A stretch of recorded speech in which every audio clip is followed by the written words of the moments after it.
நேயர்கள் அனைவருக்கும் வணக்கம். வெண்முரசு எந்திரநீலம் அத்தியாயம் 57. பீஷ்மகரின் சொல் தேர் சிற்றரை நோக்கி சென்ற ருக்மிணி இளம் தென்றலில் மலர் சோலையில் நடப்பவள் போல் இருந்தாள். அவளை தொடர்ந்த அமித்தை அனல் மேல் தாவுபவள் போல உடல் பதறினாள். இரு பக்கமும் நோக்கி தவித்து நெஞ்சிலிருந்து இதழ்களுக்கு வந்த சொற்களை மீண்டும் விழுங்கி மூச்சிறைத்தாள். அரை வாயிலில் நின்ற காவலன் அவளுக்கு முறை வணக்கம் செய்து வருகையை அறிவிக்க உள்ளே சென்றதும் கதவு மெல்ல மூடிக்கொண்டது. ருக்மிணியின் தோளை பற்றிய அமித்தை மகளே என்றாள். ருக்மிணி திரும்பி புன்னகைத்து அமித்தையின் கைகள் மேல் தன் கைகளை வைத்து அஞ்ச வேண்டாம் அன்னையே என்றாள். சொல் தேர்ந்து உரைக்க உனக்கு கற்றுத்தர வேண்டியதில்லை மகளே, ஆயினும் இத்தருணம் என்னை அச்சுறுத்துகிறது என்றாள் அமித்தை. ருக்மிணி புன்னகையுடன் என் தெய்வங்களும் மூதன்னையரும் உடனிருக்கிறார்கள், அஞ்ச வேண்டாம் என்று மீண்டும் சொன்னாள். காவலன் வாயில் திறந்து அவளை உள்ளே செல்லும்படி தலை வணங்கினான். ருக்மிணி வாயிலை கடந்து உள்ளே சென்றபோது அவளுக்கு பின் கதவு ஓசையின்றி மூடியது. அவள் காலடி ஓசையை கேட்டு ருக்மி பீடம் ஒளியுடன் பின்னகர விசையுடன் எழுந்து கை நீட்டி உரக்க கூவியபடி அருகில் வந்தான். உன் சொல் சற்று முன் என்னை வந்தடைந்தது. அது உன் சொல்லா என்று மட்டுமே இப்போது அறிய விழுகிறேன். ருக்மிணி அணுக்கச் செடி வந்து சொன்ன சொல் என்றால் அது நான் உரைக்க பணித்ததே என்றாள்.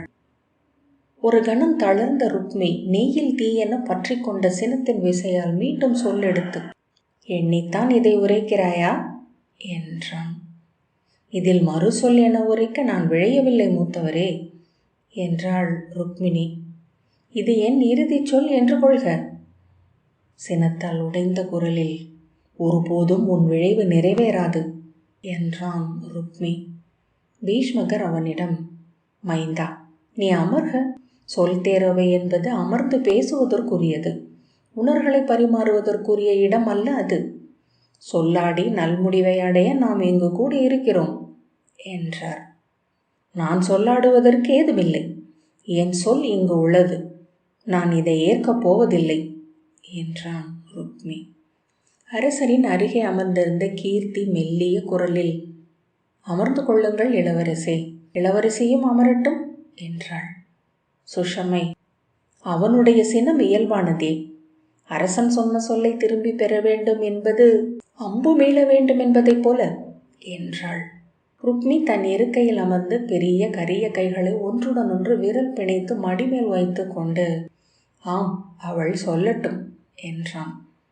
ருக்மிணி தன் இருக்கையில் அமர்ந்து மேலாடையை மடிமேல் வைத்து குழலை திருத்திய பின்பு கைகளை மார்மீது கட்டிக்கொண்டு வெளி நிமர்ந்தாள். அமர்ந்தது அனைவரையும் சினமடக்கி இயல்பாக்கியது. சில கணங்கள் அனைவரும் சொல்லின்றி அமர்ந்திருக்க கீர்த்தி, இளவரசி, தாங்கள் சேதி நாட்டரசரை மறுத்தமை இளவரசரை சினம் கொள்ளச் செய்திருக்கிறது. தங்கள் ஒப்புதல் கிடைத்தது என்றெண்ணி அவர் சேதி நாட்டரசருக்கு தங்கள் கையை வாக்களித்து விட்டார். இன்று தங்கள் ஒப்புதலின்மை அவருக்கு அளிக்கப்பட்டிருக்கிறது. சொல் வழுவுவதென்பது விதர்ப்பத்தின் இளவரசருக்கு சிறப்பல்ல என்று அறிவீர் என்றாள். சுஷமை என்ன முறைமை பேச்சு இது? இங்கென்ன அவையா கூடி இருக்கிறது என்று சொன்னபடி முகம் சிவக்க கைகளை நீட்டி ருக்மிணி, உன் சொல் பேதை பெண்ணொருத்தியின் சொல் அல்ல, விதர்ப்பத்தின் இளவரசியின் சொல். அதை பேண வேண்டியது உன் கடமை என்றாள். அன்னையே, நான் எவருக்கும் சொல் அளிக்கவில்லை. என் சொல் என்ன என்று எவரும் கேட்கவும் இல்லை என்றாள் ருக்மிணி. நீ மறுக்கவில்லை. நான் உன்னிடம் சேதி நாட்டரசன் உன் அன்புக்குரியவனா என்று கேட்டேன். ஆம் என்று நீ சொன்னாய். அதையே உன் ஒப்புதல் என்று இளவரசனிடம் நான் அறிவித்தேன் என்றாள் சுஷமை. ருக்மி உன் ஒப்புதலை தந்தையிடமும் அன்னையிடமும் உசாவி அறிந்த பின்னரே நான் சொல்லளித்தேன் என்றான். மூத்தவரே, என்னிடம் நீங்கள் கேட்கவில்லை என்றாள் ருக்மிணி. ருக்மி உன்னிடம் நேரில் கேட்கும் மரபு இங்கு இல்லை. உன் விழைவை உகந்த முறையில் உசாவி அறிதல் மட்டுமே அரண்மனை வழக்கம் என்றான். மூத்தவரே, சிசுபாலரே என் அன்புக்குரியவர் என்றே எண்ணுகிறேன். என் அருள் கொண்டு நிறைபவர் என்று என் உள்ளம் சொல்கிறது. ஆனால் என் கைப்பற்றுபவர் அவர் அல்ல, வெறுப்பினால் அல்ல. என் கொழுனர் அவரல்ல என்பதனால் இதை சொல்கிறேன். அவர் என் கைப்பிடிக்க இயலாது. ஏனென்றால் அது நிகழாது என்றாள். நிகழும் என்றபடி தன் இருக்கையின் கைகளில் ஓங்கி அரைந்து ருக்மி எழுந்தான்.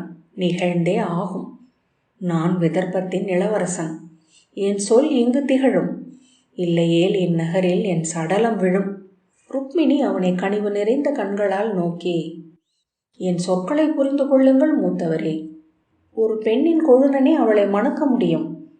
அவன் அவள் கைப்பற்றுவது என்பது அவ்வுறவை உலகறியும் தருணம் மட்டுமே.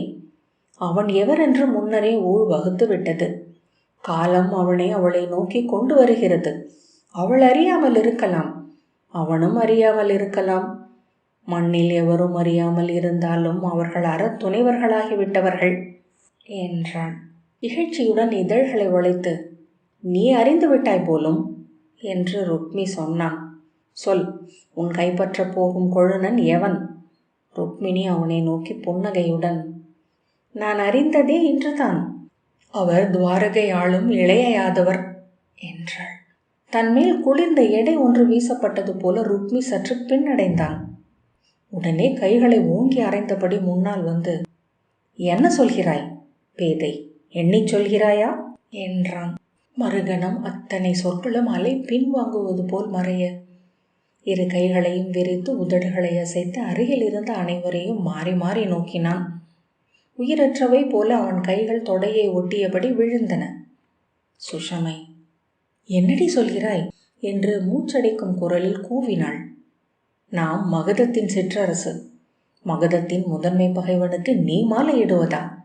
கீர்த்தி, இளவரசி, யாதவ அரசரை எப்போது பார்த்தீர்கள் என்றாள். நான் அவர் உடலை பார்த்ததில்லை என்றாள் ருக்மிணி. அவரை சொல்லால் அறிந்தேன். என் முன் எழுந்து வர கண்டேன். இப்போது தெரிகிறது என்ன நிகழ்ந்ததென்று என சுஷமை கூச்சலிட்டாள். அவன் உனக்கு தூதனுப்பியிருக்கிறான். சூதன் வழியாக உன் நெஞ்சில் விழைவை எழுப்பியிருக்கிறான். நீ பேசுவது அவ்விழைவால்தான். ருக்மிணி, இல்லை அன்னையே என்றாள். சுஷமை, உன் உள்ளத்தை நான் அறிகிறேன். சிசுபாலரின் சிற்றரசை விட பெரியது துவாரகை என்று நீ எண்ணுகிறாய். மகளே, நீ அவனை மனம் கொள்வதை ஒருபோதும் உன் தமையர் ஏற்கப் போவதில்லை. மகதம் அதை ஒப்பப் போவதும் இல்லை. நிகழாதவற்றை எண்ணாதே.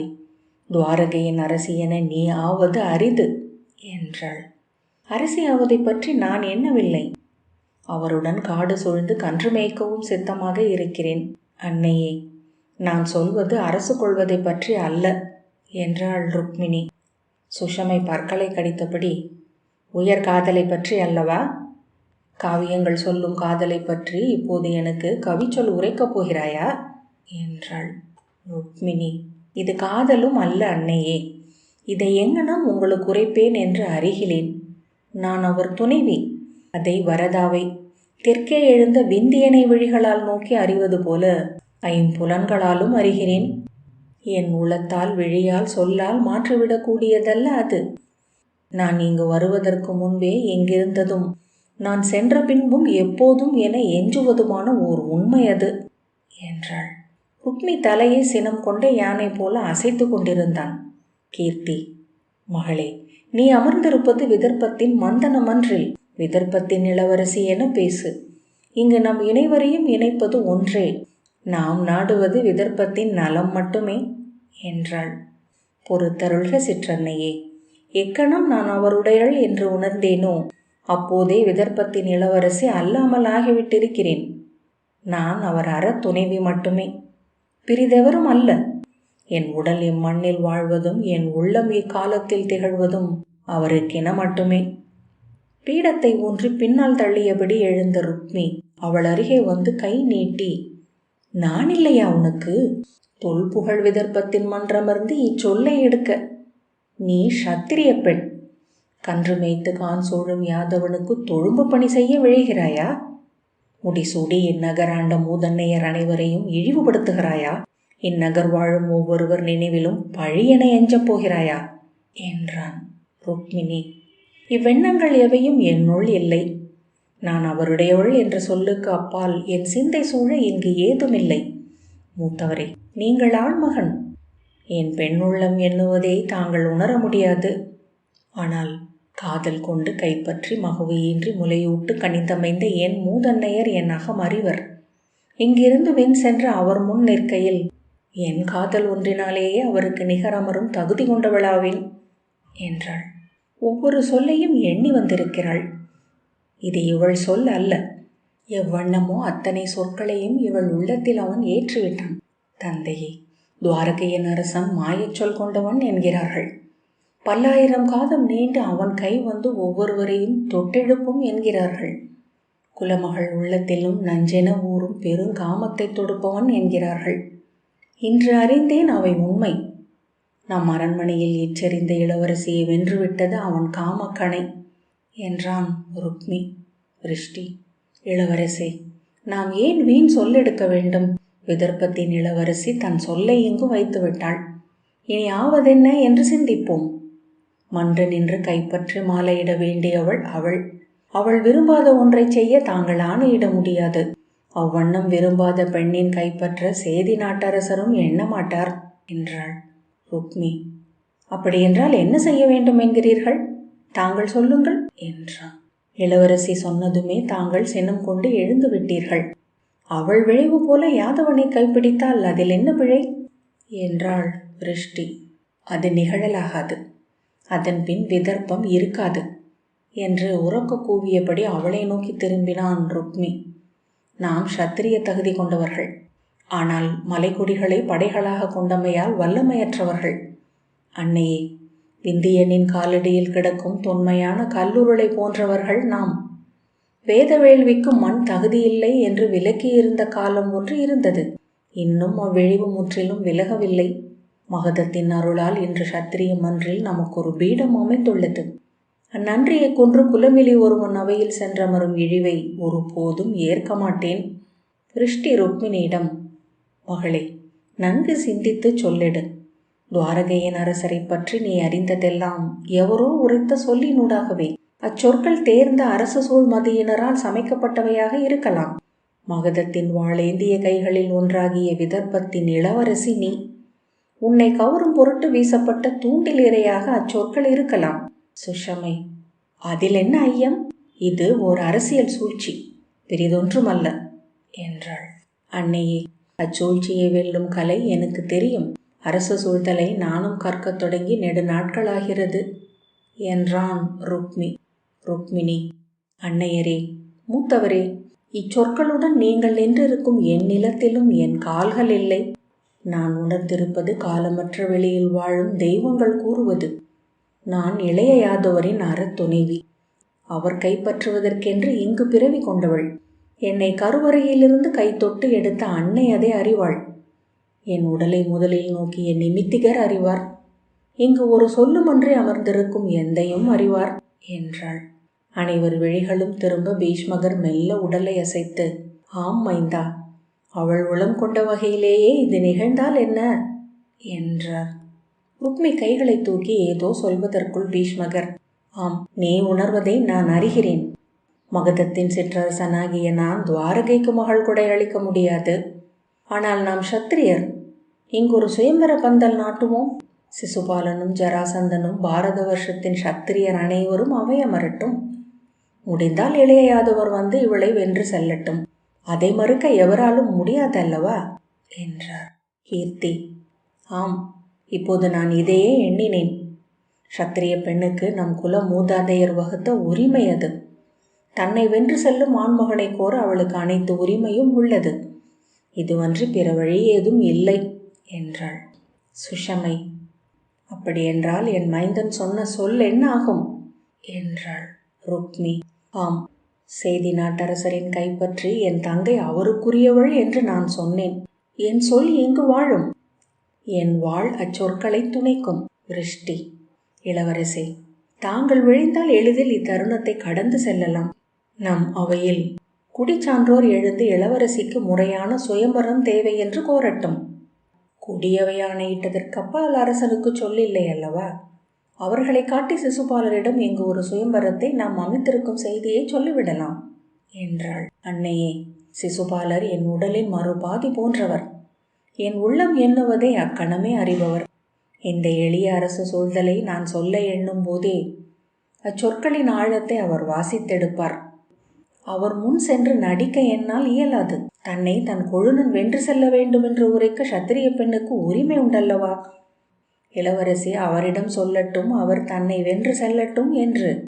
செய்தி நாட்டரசர் வீரர் என்றால் அவ்வரை கூவலை தவிர்த்து முன் செல்ல எண்ண மாட்டார் என்றாள்.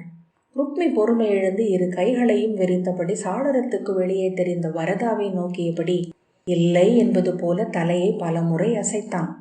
பீஷ்மகர், மைந்தா என்று ஏதோ சொல்லத் தொடங்க திரும்பி, இல்லை, இனி நான் எதுவும் உரையாடுவதற்கில்லை.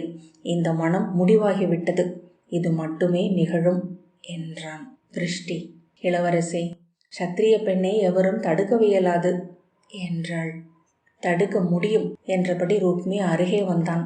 நானோ என் தந்தையோ கைப்பற்றி அளிக்காமல் இவளை அவன் மனம் கொண்டு செல்ல முடியாது. நான் இவளை கையளிக்க மாட்டேன். என் தந்தை கையளிப்பார் என்றால் அக்கணமே அவர் காலடியில் என் கழுத்தை வெட்டி வீழ்வேன். என் வாழ்மேல் ஆணை. பீஷ்மகர், என்ன சொல்கிறாய்? இது என்று சொல்வதற்குள் சுஷமை ஓங்கிய குரலில், என் மைந்தனின் ஆணை அது. அது மட்டுமே இங்கு வாழும். அவன் வாளாலும் சொல்லாலுமே இந்நகர் வெல்லும்.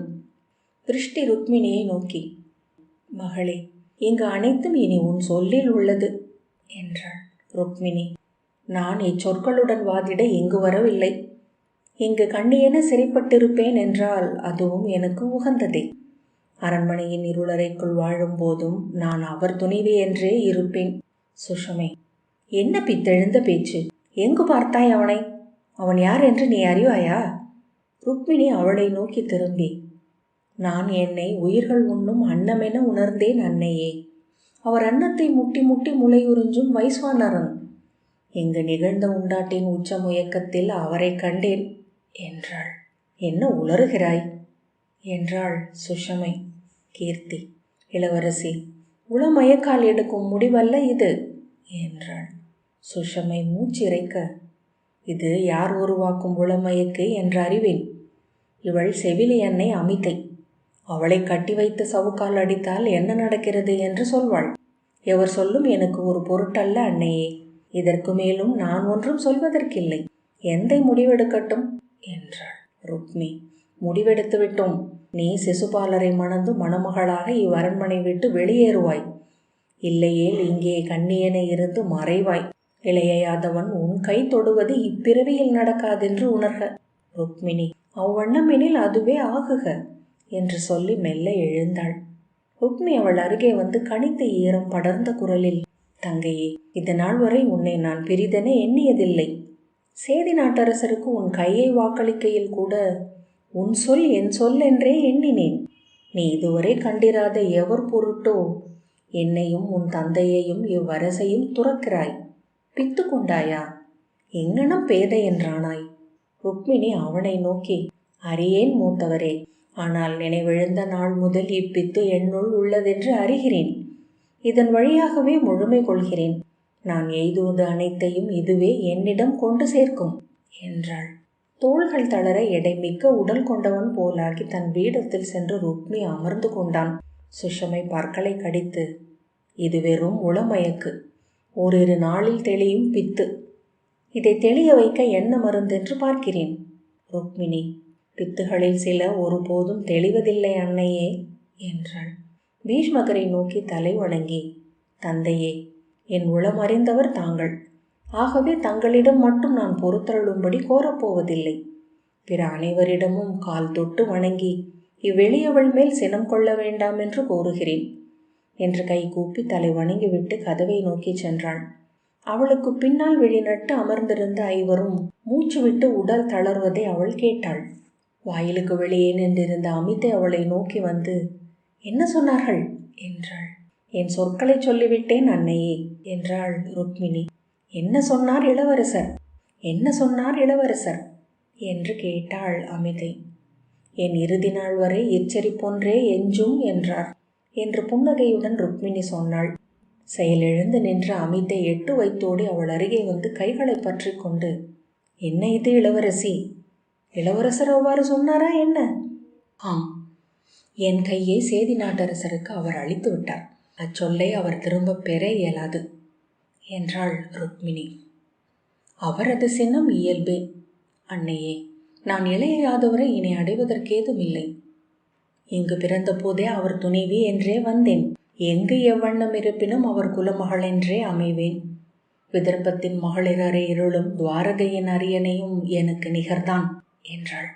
அவள் பின்னால் ஓடி வந்தபடி, ஆயினும் மகளே என்ற அமித்தை, நான் சென்று இளவரசர் காலில் விழலாமா? அரசியர் முன் கண்ணீர் விட்டு என்னவென்று நான் உரைக்கிறேன். அவர்கள் என்னை அறிவார்கள். என் மடியில் நீங்கள் தவழ்ந்து வளர்ந்ததை அவர்களுக்கு சொல்ல வேண்டியதில்லை என்றாள். ருக்மிணி, அன்னையே, ஒவ்வொருவரும் தங்கள் வலைகளில் அமர்ந்திருக்கிறார்கள். எவரும் இங்கு விழைவதை செய்வதில்லை, இயல்வதையே ஏற்றுக்கொண்டிருக்கிறார்கள் என்றாள். அமிதை ருக்மிணியை நோக்கி தன் நெஞ்சில் எழுந்த சொற்கள் எதையும் இதழ்களால் கூற முடியாத தவிப்புடன் நின்றாள். அவளுக்கு பின்னால் தவித்து கொண்டு நடந்து அவள் அறை வரை தொடர்ந்தாள். ருக்மிணி மஞ்சத்திற்கு சென்று மேலாடையை களைந்து மெல்லாடை அணிந்து உப்பரிகைக்கு சென்று பீடத்தில் அமர்ந்து நகரின் மேல் நின்ற முகில் திரளின் நிழல் மெல்ல மிதந்து சென்ற வரதாவின் நீர்ப்பெருக்கை நோக்கினாள். அமித்தை அங்கு நின்று சற்று நேரம் அவளை நோக்கினாள். பின்னர் வாயிலை மெல்ல மூடி பின் நகர்ந்து இடைநாழியில் விரைந்து அரசரின் அவையை அடைந்தாள். வாயிலில் நின்று, எளியோள், அரசரிடம் முகம் காட்ட வேண்டும் என்று வாயிற்காவலனிடம் சொன்னாள். அவன் உள்ளே சென்று சொல் பெற்று மீண்டு அவளை உள்ளே செல்லும்படி பணித்த போது இரு கைகளையும் கூப்பியபடி அறைக்குள் நுழைந்தாள். அங்கு 3 அரசியரும் பீஷ்மகரும் மட்டுமே இருந்தனர். சினத்துடன் ஏதோ சொல்லிக் கொண்டிருந்த சுஷமை எழுந்து அவளை நோக்கி, அனைத்தும் உன்னாடல்தானா? என் பேதையின் நெஞ்சில் அவ்விளையாதவன் அனுப்பிய நஞ்சை நிறைத்தவள் யார்? நீயா? இல்லை உன்னை சூழ்ந்துள்ள சேடியரில் துவாரகையின் உளவாளி என அமர்ந்துள்ள எவ்வளோ ஒருத்தியா? இப்போதே அறிந்தாக வேண்டும் என்றாள். கண்ணீருடன் கைகளை கூப்பியபடி, எப்படியையும் ஏற்க நான் சித்தமாக இருக்கிறேன் அரசி. என் கண்ணியின் நெஞ்சை உரைக்கவே இங்கு வந்தேன். என் சொற்களை இங்கு வைக்க ஒப்புதல் அளிக்க வேண்டும் என்றாள். உன் விழிநீரையும் பசுப்புகளையும் கேட்க இங்கு நாங்கள் சித்தமாக இல்லை. நிகழ்ந்ததென்ன என்று அறியவே விழைகிறேன். என் கண்ணியின் என் மகளின் உள்ளத்தை வென்று அவனிடம் சேர்க்க நீ என்ன பெற்றாய்? இப்போதே அதை அறிந்தாக வேண்டும் என்றாள். பீஷ்மகர் எழுந்து கூறிய குரலில், சுஷமை, இனி உன் சொல் எழலாகாது என்றார். ஏன் நான் என்று சுஷமை தொடங்க உரத்த குரலில் பீஷ்மகர், இனி ஒரு சொல் எழுமென்றால் உன் தலையை வெட்டி இங்கு வீழ்த்துவிட்டு மறுசொல் எடுப்பேன் என்றார். அவள் திகைத்து அவரை நோக்க அஞ்சிய நாவ் வந்து இதழ்களை வருடி சென்றது. குரல் வளை அசைந்தது.